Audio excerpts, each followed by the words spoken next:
thanks for coming. So we have Alvie today with us, Alvie Augustin from the Faculty of Architecture and Spatial Planning, if I'm correct. And you are also a project assistant at the youth project that you'll be talking today about. So I think we'll have a little bit of, presentation and then hopefully some sort of discussion around the project, or also about your master work, I think, that you mentioned. So, very casual and yeah, looking forward to your presentation. Hello, everybody. Nice that you're here. Yeah, I'll talk about the youth project, as you said, today. And yeah, also, as you said already, I'm Alvie. I'm writing a master thesis. I'm in the Master of Spatial Planning, and I feel like I'm kind of situated at the intersection of spatial planning, urban studies, and youth work, as I'm also working with children and youth at TU Wien. And today I'm here for the whole youth research team. The other two, Sabine and Richard, couldn't come today, sadly. And we're situated at the Faculty of Architecture and Spatial Planning at the Interdisciplinary Center of Urban Culture, like space.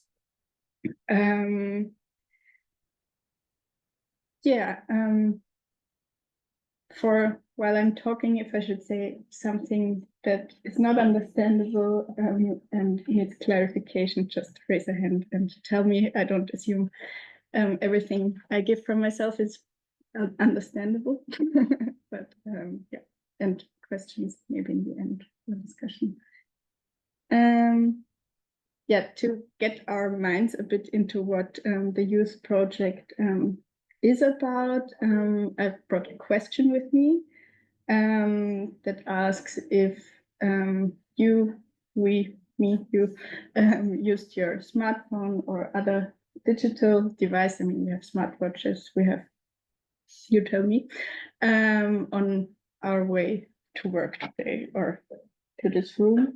And with on our way, I mean, from the moment we decided that we go on our way, like we planned our commuting to work and the whole way through public space until we arrived here. So maybe like hand sign who used your phone or other device in that time. Yeah, everybody. Maybe does somebody want to share for what or? The podcast while I was walking. Yeah. Obsessively checking my emails. Very nice. Yeah. To look up where it is. Yeah, true. Yeah. Also for checking the time. Yeah. Yeah, me too. And I also admit I was doing some Instagram scrolling on the tram and chatting.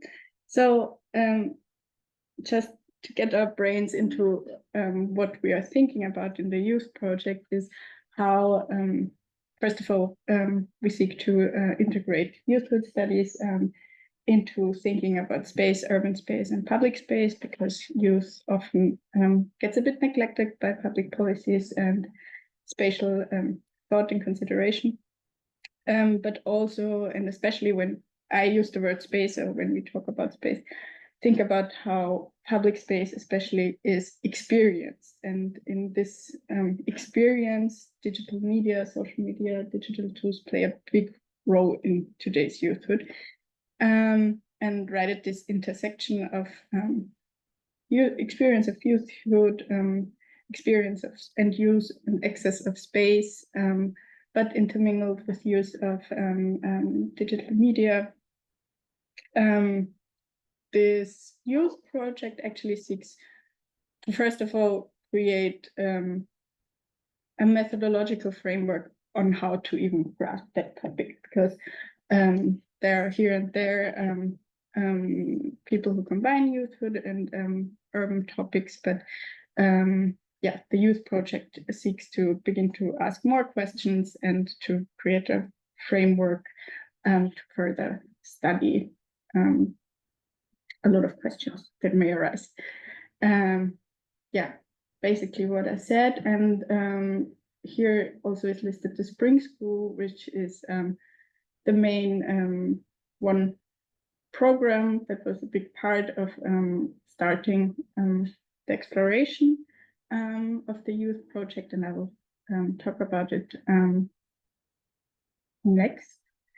And quickly before talking about the Spring School youth, in the next slides, I will always talk about the we or the us that discussed certain things, or that researches certain things. And with the we, I mean the whole research team consisting of the Viennese TU Wien team, that I'm representing here today, but is also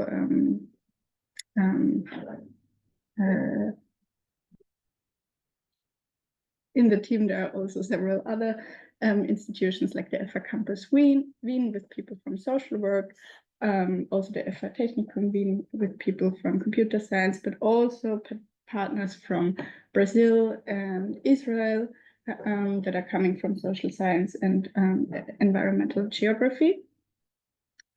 And additionally to that, through the Spring School, a lot of, but a good amount of additional students, but also researchers joined the Spring School, and a whole set of international, interdisciplinary, and intergenerational discussion got started to raise questions about youth. You see here a group picture, and we had a very nice week there.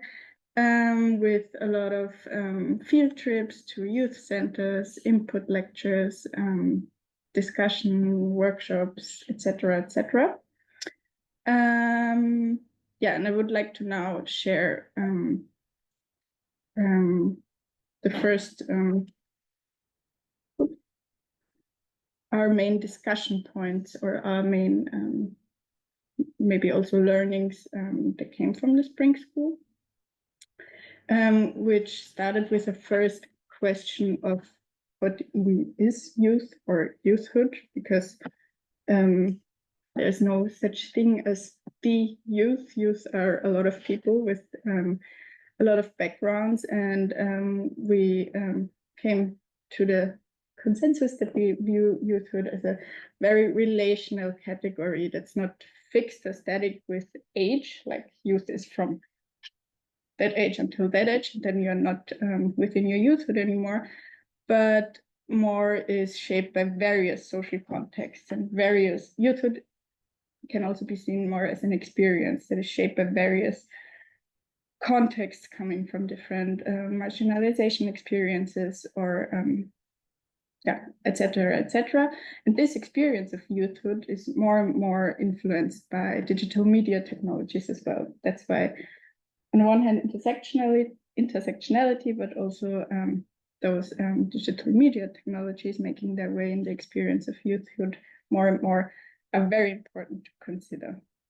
So that's what was one very big discussion point we had in the Spring School. Another one was, I mentioned before, we had this very intergenerational mix of people within Spring School, and I don't know if you had discussions with people of other age about the use of smartphones, about the use of social media. There are certain, often as well, prejudices that youth is confronted in their use of digital tools. And we needed to talk a lot about the fact that youth are not, I mean, without ignoring the dangers certain tools, social media can bring as well, they are not primarily victims of smartphone, or just victims of smartphone addiction, but they use digital tools to construct and shape their experience of youthhood, and that we would like to look into that. And then one very big thing, we discussed a big range of different digital tools. What even is a digital tool? What kind of social media is there, and how do all of them kind of stand in relation to space or how youth walk around and use public space, or how it shapes their access to public space. We talked about different messengers. We talked about also a lot of youth workers were talking about Snapchat, which apparently within Austrian youth spheres is very trendy again. And what I found, for example, really interesting is this. I also added a picture today in the morning. Is this, I don't know if you ever used Snapchat. It's an application where you can send pictures of your whatever you do to friends, and you can view it for a couple of, I don't know, seconds. I haven't used Snapchat in a while. And another feature that Snapchat has is the Snap Map, where if you put on your location, you can see where all of your Snapchat friends are, but also you can see here the blue parts and the red parts that shows in general how many Snapchat users are hanging out there. So you have a good overview of where in public sphere your friends that also enable the location tracking are hanging. And I found that very interesting. Apparently parents sometimes also use Snapchat to track their children. That's also, yeah. It shows you could go a lot into different tools and how they shape how space is appropriated or navigated. We've talked about unequal access to those technologies, but also space.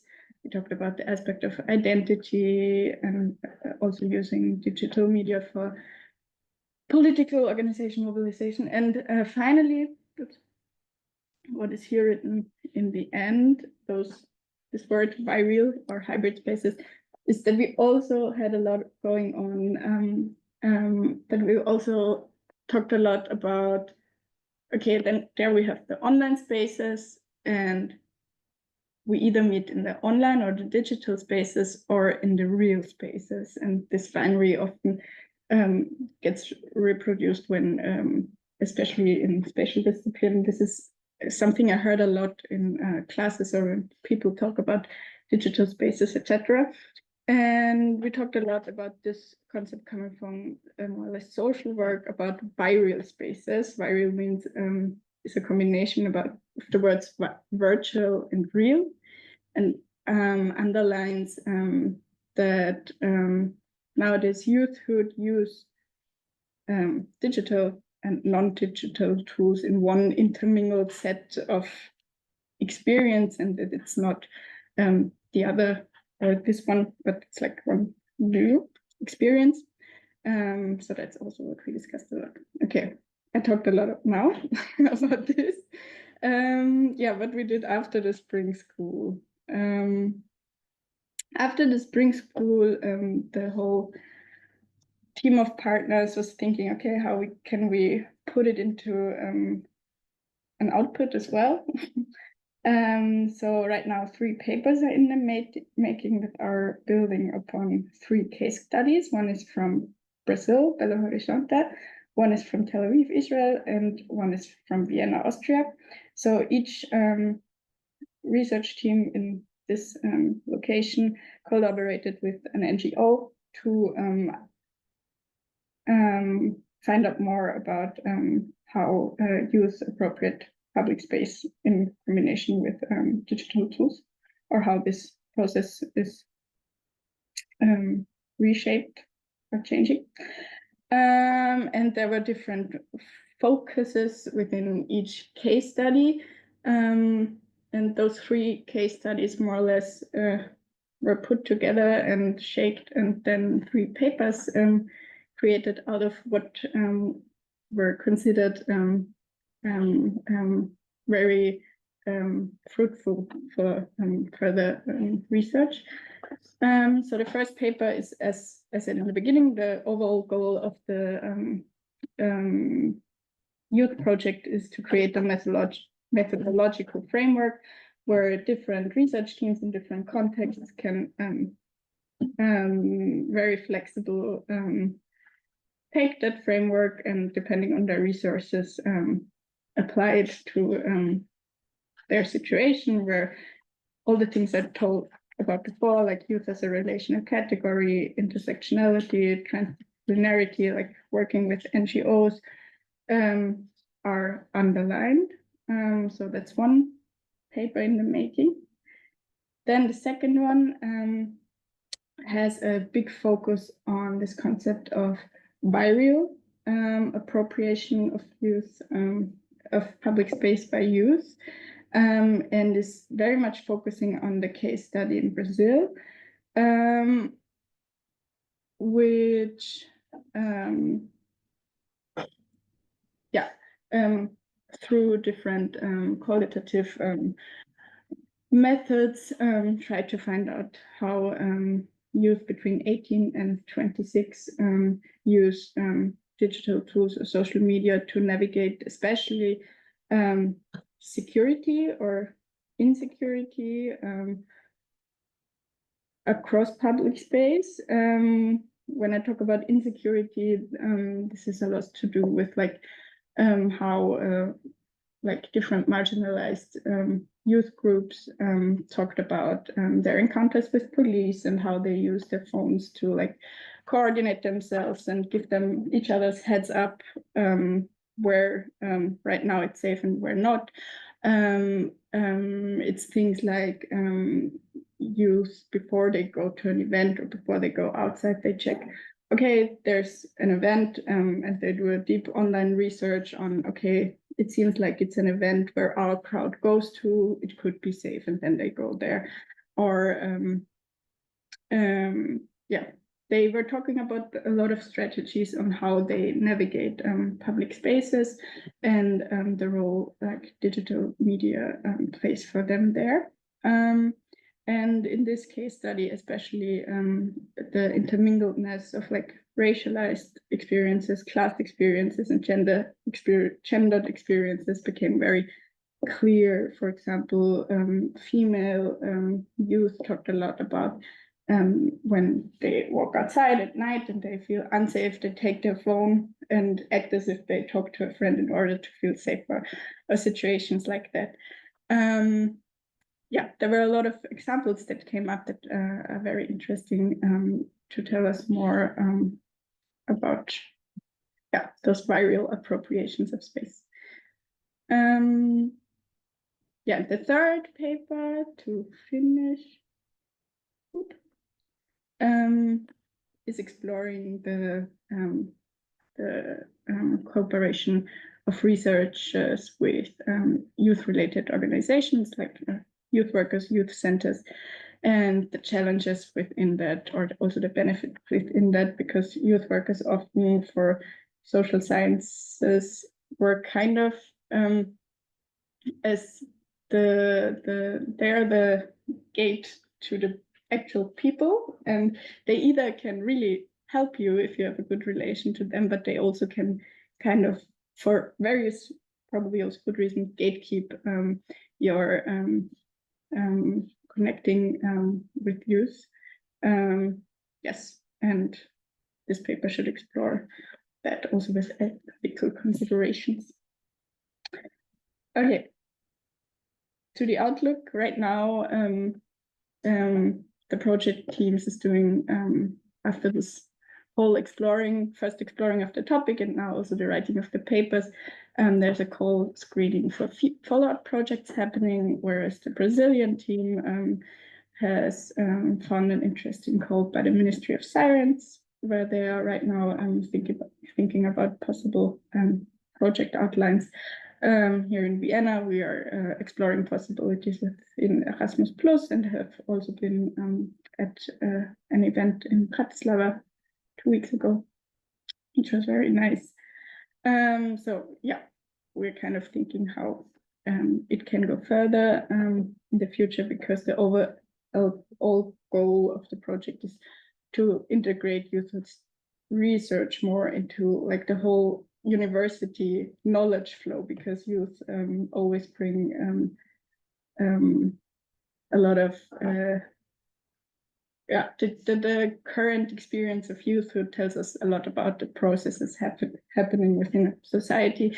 So university can definitely benefit from having youthhood experiences always in mind. So yes. And there are a couple of master theses coming, which already picked up on this whole topic of youth and further exploring it. Okay, I hope it gave you a little overview about the project. Feel free to ask questions, clarifications. Yeah, and I hope it gives some insights. Thank you for your presentation. It's really nice to hear because I'm like really new to the topic. And maybe I have a question about the bi-real space, because I was wondering, maybe you have more examples, like if I use, for example, a phone to hear music, am I, and walk through the streets, am I in a bi-real space or not? Or I don't know, maybe you have more examples for the bi-real space. I think I wouldn't use the term, I know I wrote it on the slide, but I wouldn't use the term viral space. But I find the word very, or wouldn't define things like, okay, this is a viral space, this is not a viral space, where is it a viral, or at what point is it a viral space? But I think where the term is coming from is an approach from mostly youth work related research, where this whole virtual and non-virtual separation is trying to be broken up a bit, and that when we talk about experiences with our experiences within space or youth's experiences within space, we remind ourselves that this all works really close together, and this is one or the other, maybe. For nowadays youth, that's very generalizing right now, but yeah. Do you know what I mean? Kinda. So maybe like before there was like the internet, people had all the experiences like in the real space. I think it's more a question of how we talk about those spatial experiences. And yeah.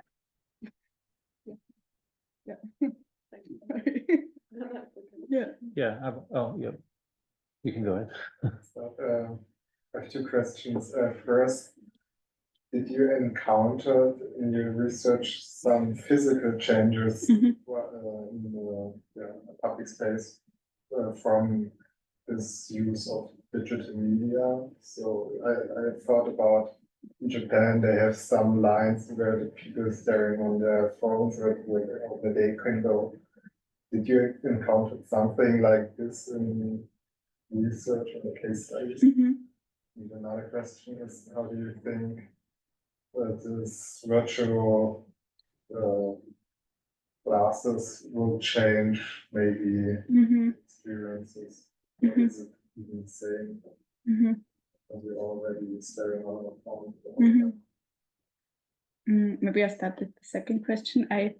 We actually haven't, I find it really interesting, we haven't talked about the whole classes, I don't know how they're called, things yet in our team, but I had to think about it a lot of times because also a friend of mine told me about their first experiences wearing those, I don't know the name of them, but where she like painted a picture or went to the jungle with those glasses on. And I need to think about that a lot, but yeah, I find it interesting, but I don't have a real answer on that, I guess. But I think that's something that should be thought about. And the other question, the physical, I don't know if I understood your example of China, you said, right? Yeah, I think it's in Japan. Japan. And you said like the people standing in line with the phone. They have on the sidewalk, they have lines where the people can go who want to stay on the phone, and the other line is they can just walk freely. So this is a physical change of the public space from this digital use. Yeah. Yeah. So I thought maybe in case of the appropriation of space, there are some physical changes. Yeah. That's a very interesting example. I mean, we were talking a lot about those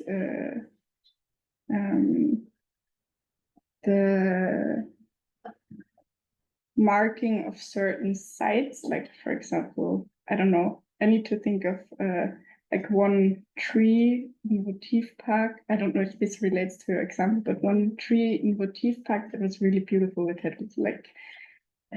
was blooming really beautifully, and I just remember. I mean, it's a tree, but there was a huge queue of people waiting in line to do like TikTok videos. And through that, certain spaces, because of their TikTok ability, get marked as like landmarks, and are like reinterpreted through that whole process. That's a thing. I mean, that's not necessarily a physical thing. I think our approach is very much my brain is very much trimmed on the social aspects. But it's interesting, yeah. But again, it's changes something physically. Yeah. Yeah, I would have a question. So you said you defined youth not kind of as an age group, but rather kind of as an identity, right? So so if there's youth, there's also the people which are not youth or old, or however you want to call it. Did you encounter in your research some kind of judgment about this virial spaces or the way that youth kind of engages with this technology? Yeah, I think a lot. I think that's in my opinion, I think that's especially this real space, not real space. I find it very judgmental of what we say, which experience is real or not. Like if I engage online, socially, why shouldn't it be a real social space? And I think also in spring school, there were a lot of people with children who were seeing a lot of the disadvantages or probable dangers of like social media, etc. And I felt, especially in spring school, it was really interesting the meeting of like older. Sorry if you see that. People with like other younger perspectives. It got really emotional at some points because like the prejudices were really strong, but from the other side, from the younger participants, there was sometimes even like a glorification of like digital counter spaces, or like in the digital sphere you can build up your own world just as you wanted. So yeah, I found along those discussions really interesting. Was this your question? Yeah, it goes in the way, because I was thinking, like a comment, if you see some kind of person on the phone, right, and they're doing something, and then people would complain, could you kind of please be with us in this reality and not in the other one, and not thinking about how it's kind of blended. And I'm thinking the problem is just getting, worse in a way, if you want to say that, because if you think about it now, people are kind of halfway, let's say, still in this present reality. But if you think about that people have relationships with chatbots, it kind of gets a lot more abstract, right? And so I think there's less and less understanding of this issue, right? And then it kind of just fuels also this, how's it called? The divide between the youth and the not so youth anymore. Yeah. Or not so young. Yeah. And I think it's really important because those things are happening, that like people who come with certain fear or prejudice, first of all, take a look at the experiences of youthhood and acknowledge that those things are happening, and not like come with too much judgment. Don't want to bombard you with questions. No. Maybe just pause.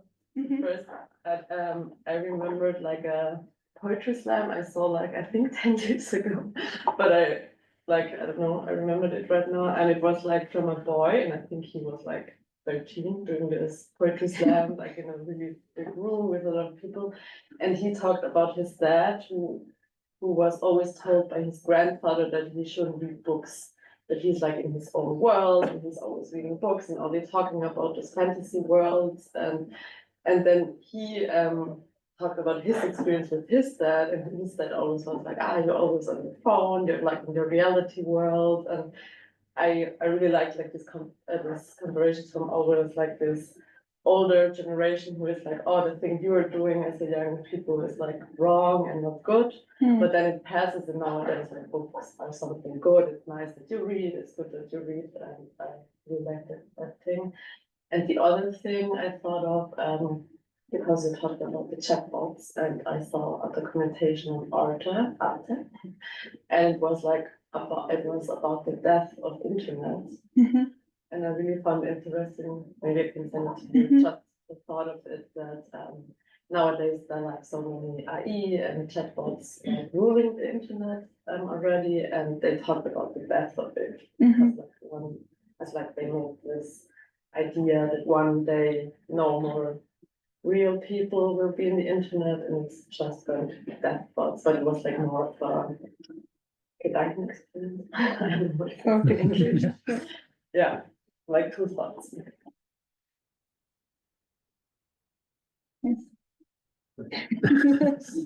No, I think it's interesting because I think they call it now kind of synthetic reality. I mean, it's also kind of a judgmental term in a way, because what it's synthetic, right? It's kind of judging it away. It's like it's real and not real, and so I think there will be a lot of discussions about it, because now you can have a chatbot boyfriend or girlfriend or whatever you want, and it's very interesting. I think in Japan as well, a lot of people are kind of losing connections with each other, and then it's the question: is this kind of maybe just a development step, or is it is it bad? Nobody really has answers to that. Yeah. But one question that or like kind of my last question in this way is, you worked in this kind of very international team, right? And I don't know if it wasn't maybe really the focus of the project, but did you notice any differences between, this youthhood in these different countries, kind of specifically? How I think there was Israel and Brazil and Vienna. Are there kind of some really kind of key differences between how people use the virtual or the visual space? One thing that we all kind of realized over the time, that we were expecting that not only within the different locations, not only also within the different locations, not just that the access to a phone or the access to certain technology, basically the access to the phone isn't, we expected that there are differences in access to phones and those social medias or digital tools, but we're surprised that this doesn't seem to be such a big topic, rather in the age when they get a phone. Like we had discussions where we realized that in Austria it's way more common to have a phone at a very early age. However, in Brazil, a little bit later. I don't know why exactly. We only realized this in a discussion lately. And also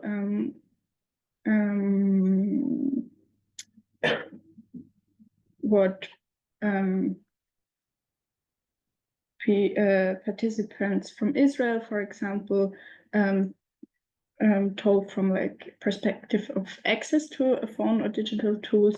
They were also talking about certain very you say secular, like very orthodox families where, yeah, we were talking about those different access to phone thingies and realized that the differences are not too big. What we also realized is that especially in Brazil, one thing I found really interesting was that phone theft was a very big topic. So the constant tension field of teenagers thinking about, okay, I would need my phone right now to call a friend to feel more secure, but also in the same time, okay, I could now become a more easy target for robbery, because robbery, especially in certain areas, is way more common than in Vienna. In Vienna, robbery is not such a very big experience. So yeah, I probably could go on and on. There are definitely differences, but overall, we realized that in every country that took part, the phone has a massive role to youth, and they are intermingled with the phone in their everyday life. So that was non-negotiated, more or less. Yeah. And despite the differences in access, right? So that yeah. I mean, there wasn't such a huge. Ich habe mir da vorher selbst widersprochen in meiner Erzählung. The differences in access were not too big, just the point where they got age access, or the age when they got access. Yeah. Yeah. Okay. Yeah. All right. Any other questions? If not, then thank you very much. I think it was a very interesting presentation.